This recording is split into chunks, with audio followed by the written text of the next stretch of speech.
अस्सलाम वालेकुम स्टूडेंट्स, कैसे हैं आप लोग? उम्मीद है आप सब खैरियत से होंगे। आई एम सईदा कामना Nadeem, I am your biology teacher for class 9th। Students, आज जो टॉपिक डिस्कस करने हम जा रहे हैं वो सिंपल टिश्यूज़ की एक और टाइप है और वो है परमानेंट टिश्यूज़। परमानेंट टिश्यूज़ में हम फर्दर डिस्कस करेंगे परमानेंट टिश्यूज़ की 2 टाइप्स को, जो कि हैं एपिडर्मल टिश्यू और ग्राउंड टिश्यू। एपिडर्मल टिश्यूज़ में हम उसकी डिटेल पढ़ेंगे और ग्राउंड टिश्यू में मैं आपको ग्राउंड टिश्यू की डेफिनेशन के साथ साथ उसके डिफरेंट रोल्स और स्ट्रक्चर के बारे में बताऊंगी। तो चलते हैं, अपना टॉपिक स्टार्ट करते हैं। स्टूडेंट्स, आज जो हम टाइप ऑफ टिश्यू पढ़ने जा रहे हैं वो भी प्लांट की एक फर्दर टाइप ऑफ टिश्यू है और वो है परमानेंट टिश्यू। हमने ये पढ़ा था अपने पिछले लेक्चर में कि परमानेंट टिश्यू भी किसकी टाइप है, ये सिंपल टिश्यू की ही टाइप है। इससे पहले हमने पिछले लेक्चर में सिंपल टिश्यू की एक टाइप पढ़ी थी जो कि थी मेरिस्टेमेटिक टिश्यू, और मेरिस्टेमेटिक टिश्यू के जो सेल्स थे उनमें ये एबिलिटी थी कि वो डिवाइड कर सकते हैं।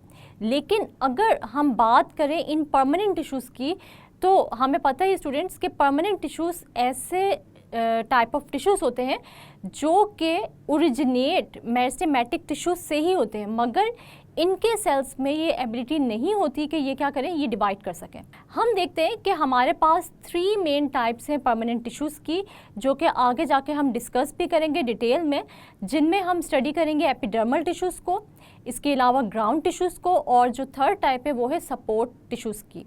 और सपोर्ट टिश्यूज़ की भी फर्दर 2 टाइप्स हैं, जैसे कॉलेनकाइमा और स्क्लेरेनकाइमा टिश्यूज़।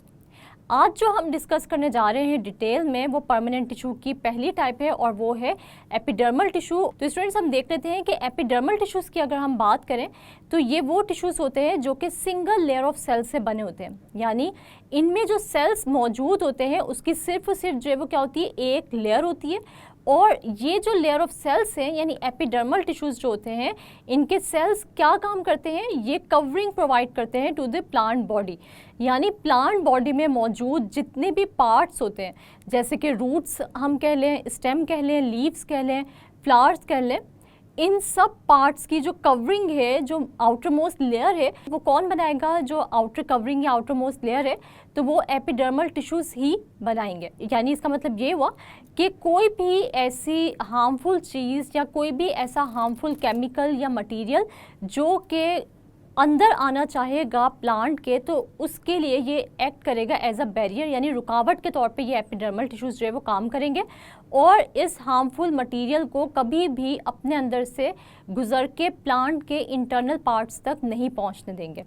इसी तरह अगर वो प्लांट जो कि किसी ड्राई एनवायरनमेंट में रहता है तो इससे वाटर लॉस का जो प्रिवेंशन है वो भी यही एपिडर्मल टिश्यूज़ प्रोवाइड करेंगे। लेकिन इससे पहले हम देख लेते हैं structure of epidermal tissues.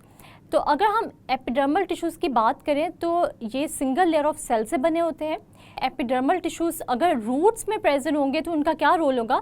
Roots में मौजूद एपिडर्मल टिश्यूज़ जो होंगे ये एब्जॉर्ब करेंगे वाटर को और मिनरल सॉल्ट्स को फ्रॉम द सॉइल। लेकिन अगर यही एपिडर्मल टिश्यूज़ प्रेजेंट होंगे लीव्स में या स्टेम में तो ये एक केमिकल रिलीज़ करेंगे जिसे हम कहेंगे क्यूटिन, और ये क्यूटिन जो है ये एक लेयर बनाएगा जिसको हम लोग नाम देंगे क्यूटिकल का। और ये जो लेयर है ये क्या करेगी, ये प्रिवेंट करेगी एवेपोरेशन को या ट्रांसपायरेशन को फ्रॉम द प्लांट बॉडी, और ये प्लांट को किसी किस्म के भी वाटर लॉस से बचाएगी। इसके अलावा स्टूडेंट्स, हमें देखते हैं कि रूट्स में जो एपिडर्मल टिश्यूज़ मौजूद होते हैं, ये एपिडर्मल टिश्यूज़ जो है ये क्या रखते हैं, एक स्पेशल जो है वो स्ट्रक्चर रखते हैं, या हम यूँ कह सकते हैं कि इन रूट्स में मौजूद एपिडर्मल टिश्यूज़ जो है ये आउटग्रोथ्स बनाएंगे, और ये आउटग्रोथ्स या हेयर लाइक जो प्रोजेक्शंस होंगी इनको हम नाम देंगे रूट हेयर का। तो हम ये देखेंगे कि वो रूट जो कि रूट हेयर्स रखती है वो ज़्यादा जो है वो क्या कर सकेगी, वो ज़्यादा क्वांटिटी में वाटर को और जो मिनरल सॉल्ट्स हैं उनको सॉइल से एब्जॉर्ब कर सकेगी। और इसकी रीज़न क्या होगी कि वो रूट जिसके ऊपर रूट हेयर मौजूद नहीं है और वो रूट जिस पे रूट हेयर्स मौजूद हैं, तो रूट हेयर्स की मौजूदगी की वजह से surface area for the absorption of water and mineral salts जो है वो क्या हो जाएगा, इंक्रीज़ हो जाएगा, जिसकी वजह से एब्जॉर्प्शन ऑफ वाटर और मिनरल सॉल्ट्स क्या हो जाएगी, इंक्रीज़ हो जाएगी। क्योंकि हमें पता है कि जब भी किसी भी ऑब्जेक्ट का या किसी भी बॉडी का सरफेस एरिया बढ़ता है तो हमें पता है कि जो रिएक्शन का रेट होता है वो भी बढ़ जाता है। इसके अलावा हम देखते हैं कि अगर वो बॉडी जो है वो किसी चीज़ को एब्जॉर्ब कर रही है तो वो जो एब्जॉर्प्शन होगी वो भी डिपेंड करेगी किस चीज़ पे, इस बॉडी के सरफेस एरिया पे। जितना ज़्यादा सरफेस एरिया होगा उतनी ज़्यादा जो है वो एब्जॉर्प्शन होगी। इसके अलावा स्टूडेंट्स हम देखते हैं कि एक और स्पेशल स्ट्रक्चर जो कि एपिडर्मल टिश्यूज से जो है वो रिलेट करता है वो है स्टोमेटा। और हम देखते हैं कि एपिडर्मल टिश्यूज़ में कुछ ओपनिंग्स मौजूद होती हैं और ये ओपनिंग्स जो है वो आपको नज़र आएंगी लीव्स में। हम ये देखते हैं कि जो ओपनिंग्स हैं ये किस तरह बनती हैं। ये स्टोमेटा बनते हैं 2 गार्ड सेल्स से और ये जो गार्ड सेल्स होते हैं ये बीन शेप्ड होते हैं। दिन के वक्त हम देखते हैं कि ये गार्ड सेल्स जो है वो क्या करते हैं, गार्ड सेल्स जो है वो प्रोड्यूस करते हैं ग्लूकोज। और वो ग्लूकोज किस प्रोसेस के थ्रू प्रोड्यूस करते हैं, ये ग्लूकोज प्रोड्यूस होता है by the process of photosynthesis. और ये पॉसिबल क्यों होता है, क्योंकि इन गार्ड सेल्स में मौजूद होता है क्लोरोप्लास्ट। और क्लोरोप्लास्ट ऐसा ऑर्गेनेल है, और हमने ये पढ़ा हुआ है कि ये प्लांट का वो स्पेसिफिक ऑर्गेनेल है जो कि एक पिगमेंट रखता है जो कि ग्रीन कलर का होता है और उसको हम कहते हैं क्लोरोफिल। और ये क्लोरोफिल सनलाइट को एब्जॉर्ब करता है और कार्बन डाइऑक्साइड और वाटर को कंबाइन करके प्लांट्स का फूड बनाता है ग्लूकोज की फॉर्म में। तो क्योंकि ये जो गार्ड सेल्स हैं स्टोमेटा के, ये रखते हैं क्लोरोप्लास्ट अपने अंदर, जिसकी वजह से ये पॉसिबल होता है कि ये फोटोसिंथेसिस के थ्रू ग्लूकोज बनाए। और दिन के वक्त क्योंकि ग्लूकोज बन रहा होता है और सनलाइट भी मौजूद है, ग्लूकोज बन रहा है, इस वजह से गार्ड सेल्स जो है वो क्या होंगे, टर्जिट होंगे और ओपन होंगे। लेकिन रात के वक्त जब ग्लूकोज की कंसंट्रेशन कम हो जाती है, क्योंकि ये ग्लूकोज दिन भर बनता भी और यूटिलाइज भी होते जाते हैं, लेकिन रात जब होती है तो ये ग्लूकोज जो है वो प्रिपेयर नहीं होता बल्कि स्टॉप हो जाती है इसकी प्रिपरेशन। अब गार्ड सेल्स क्या हो जाएंगे, फ्लैसिड हो जाएंगे यानी श्रिंक हो जाएंगे। और ये जो ओपनिंग है जिसको हमने स्टोमेटा का नाम दिया है, सिंगल ओपनिंग को हम स्टोमा कहते हैं, और प्लूरल यानी बहुत सारी ओपनिंग्स को जो कि गार्ड सेल्स की वजह से बन रही हैं एपिडर्मल लेयर में आपको नज़र आएंगी। तो ये जो ओपनिंग होगी रात के वक्त क्या हो जाएगी, यानी स्टोमेटा जो रात के वक्त होगा वो क्या हो जाएगा, क्लोज हो जाएगा। स्टूडेंट्स हम ये देखते हैं कि परमानेंट टिश्यूज़ की जो नेक्स्ट टाइप है वो टाइप है ग्राउंड टिश्यू। और अगर हम लोग ग्राउंड टिश्यूज़ की बात करें तो they are simple tissues and are composed of parenchyma cells. ये सिंपल टिश्यू की ही एक टाइप है, ग्राउंड टिश्यू भी। और सिंपल टिश्यू जैसे मैंने आप लोगों को बताया था कि ये सिंगल टाइप ऑफ सेल से मिलकर बनते हैं, और ये पैरेन्काइमा सेल्स से मिलकर बनेंगे ग्राउंड टिश्यूज़ की अगर हम बात करें। और parenchyma cells most abundant cells हैं। किसी भी प्लांट बॉडी में सबसे ज़्यादा पाए जाने वाले जो सेल्स होते हैं वो होते हैं पैरेन्काइमा सेल्स। स्टूडेंट्स अगर हम लोग इन पैरेन्काइमा सेल्स के स्ट्रक्चर को डिस्कस करें तो हम देखते हैं कि इनकी जो प्राइमरी वॉल होती है वो थिन होती है, यानी they have thin primary cell wall.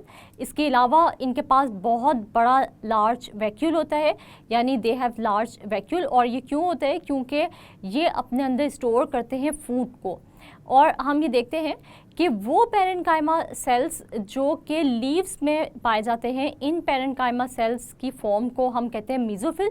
और ये जो मीज़ोफिल होते हैं, ये मीज़ोफिल सेल्स जो हैं ये अपने अंदर क्या कर सकते हैं, ये अपने अंदर ग्लूकोज की प्रिपरेशन करते हैं by the process of photosynthesis. और जैसे मैंने आप लोगों को बताया कि फोटोसिंथेसिस जो है ये वो प्रोसेस होता है जिसके थ्रू कार्बन डाइऑक्साइड और वाटर कंबाइन करता है in the presence of sunlight and chlorophyll और बनाता है ग्लूकोज। स्टूडेंट्स अगर हम ये देखें कि क्या ये डिवाइड कर सकते हैं या नहीं, तो हम देखते हैं कि कुछ पार्ट्स प्लांट के जो होते हैं उनमें ये जो ग्राउंड टिश्यूज़ होते हैं वो डिवाइड भी कर सकते हैं और डिफरेंशिएट भी होते हैं। और ये कब होता है, जब भी रिपेयरिंग का प्रोसेस चल रहा होता है, यानी कोई भी ऐसा प्लांट का पार्ट जिसको चोट लग गई है या जिसका कोई भी टिश्यू या सेल जो है वो डैमेज हो गए और अब उसको रिपेयरिंग की ज़रूरत है, तो यही जो पैरेन्काइमा सेल्स हैं ये पैरेन्काइमा सेल्स डिवाइड करेंगे, डिफरेंशिएट करेंगे, नए सेल्स या नए सेल की टाइप्स बनाएंगे और उस स्पेसिफिक पार्ट जिसको कि इंजरी का सामना है या इंजरी जो है फेस करनी पड़ रही है, वो जो पार्ट होगा वो रिपेयर होगा विद दीज पैरेन्काइमा सेल्स, जो कि डिफरेंशिएट और डिवाइड करके नए सेल्स बनाएंगे और उस इंजरी को रिपेयर कर देंगे। स्टूडेंट्स आज का टॉपिक जो हमने पढ़ा वो थी 2 पहली टाइप्स परमानेंट टिश्यूज़ की, जैसे कि एपिडर्मल टिश्यूज़ और ग्राउंड टिश्यूज़। उम्मीद है आप लोगों को आज के लेक्चर की समझ आ गई होगी। लेकिन स्टूडेंट्स इसका अंदाज़ा मुझे कैसे होगा? इसका अंदाज़ा मुझे होगा एक छोटे से क्विज से। तो मैं आप लोगों से एक छोटा सा क्विज लेती हूँ, और अगर आप लोग को ये क्वेश्चंस नहीं आते तो अपनी बुक पर हाईलाइट करें और इनकी रिटर्न प्रैक्टिस कीजिएगा। सबसे पहला जो हमारे पास क्वेश्चन है वो क्या है? What are permanent tissues? तो परमानेंट टिश्यूज़ क्या होते हैं?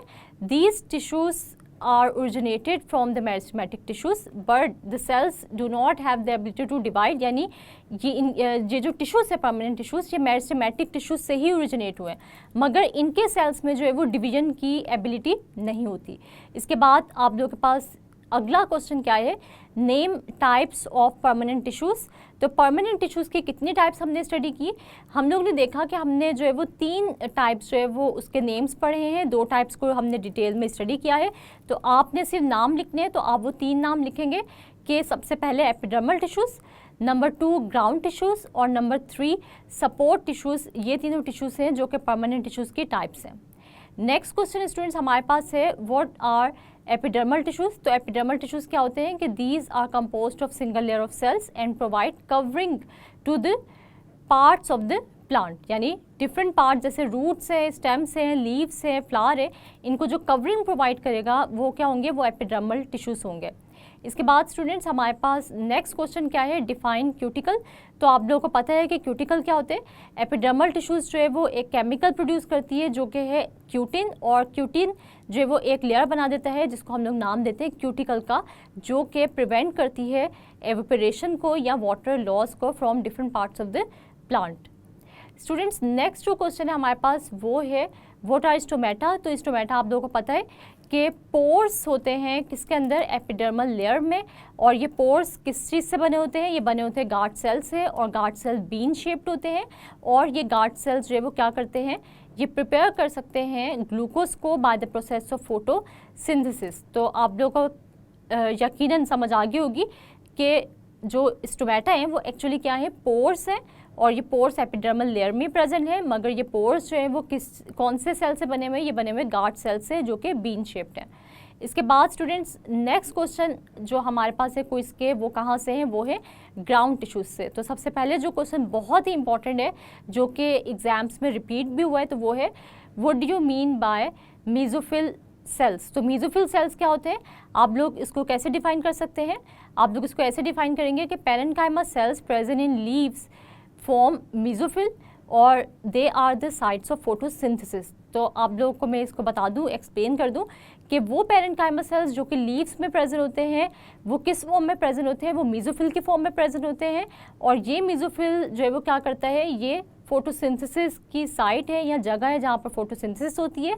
और फोटोसिंथेसिस क्यों होती है यहाँ पर? क्योंकि इनमें मौजूद होता है क्लोरोप्लास्ट, जिसके अंदर मौजूद होता है ग्रीन पिगमेंट, और ये ग्रीन पिगमेंट की मौजूदगी में ही सनलाइट जो है वो क्या? सनलाइट, और जब तक ये जो ग्रीन पिगमेंट है ये सनलाइट को एब्जॉर्ब नहीं करेगा तब तक कार्बन डाइऑक्साइड और वाटर कंबाइन करके ग्लूकोज नहीं बना सकती। स्टूडेंट्स इसके बाद जो मेरे पास क्वेश्चन है वो है, give structure of parenchyma cells. तो पेरेन्काइमा सेल्स का क्या स्ट्रक्चर है? आप लोगों को पता है कि इनकी जो प्राइमरी वॉल है वो क्या है? थिन वॉल है, और इसके अलावा इनके पास जो है वो क्या होते हैं? लार्ज वैक्यूल होते हैं for the storage of food. तो स्टूडेंट्स आपको यहाँ से जो मैंने शॉर्ट क्वेश्चंस बताया, आपने इन शॉर्ट क्वेश्चंस को हाईलाइट कर लेना है और इनकी रिटर्न प्रैक्टिस करनी है। अब मैं आपको एक लॉन्ग क्वेश्चन बताती हूँ जो कि आपसे पूछा जा सकता है परमानेंट टिश्यू से रिलेटेड।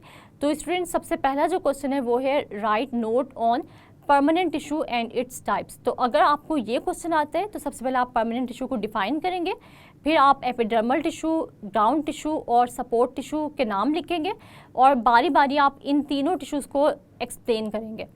इसके बाद स्टूडेंट्स जो नेक्स्ट क्वेश्चन यहाँ से आ सकते हैं वो क्या है कि right note on epidermal tissues, यानी सिर्फ और सिर्फ एपिडर्मल टिश्यूज़ पर भी नोट आ सकते हैं। तो सबसे पहले आप लोग डिफाइन करेंगे एपिडर्मल टिश्यूज़ को, इसके बाद आप लोग जो है बताएंगे कि एपिडर्मल टिश्यूज़ जो है वो क्या क्या जो है फंक्शन या क्या क्या रोल प्ले करते हैं।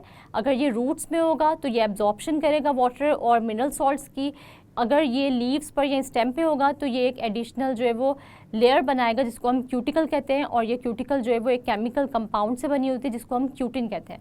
और क्यूटिकल का क्या रोल है? एवेपोरेशन को प्रिवेंट करना या ट्रांसपायरेशन या वाटर लॉस से प्लांट को बचाना। इसके अलावा आप फिर इसके स्पेशल स्ट्रक्चर्स को भी डिस्कस करेंगे जो कि हमने डिस्कस किए थे रूट हेयर्स और स्टोमेटा की फॉर्म में। इसके बाद स्टूडेंट्स हम एक और जो लॉन्ग क्वेश्चन यहाँ से आ सकता है वो है, right note on ground tissues.